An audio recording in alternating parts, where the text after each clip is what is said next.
Guido Turolla è questo progetto con la scuola, con Foglie Vive, importante, far conoscere la bellezza della terra, dell'orto ai giovani, e vedo che c'è una bella partecipazione. Da dove nasce questa idea?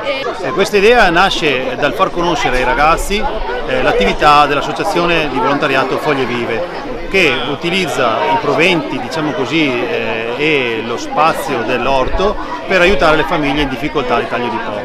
Così i ragazzi hanno modo di vedere, di toccare con mano e di progettare iniziative legate alla coltivazione della terra, con tutto ciò che questo comporta, quindi anche l'aspetto sociale e nel nostro caso anche solidale.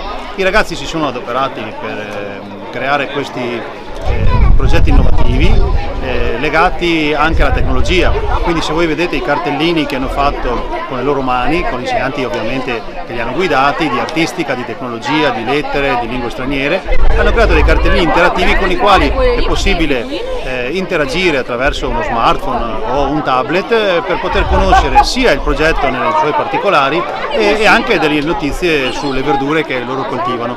Oggi abbiamo addirittura così costruito un banchetto di verdure dove loro vedono il risultato della loro attività, quindi dove va a finire così il prodotto che insomma ha un fine molto nobile e alto.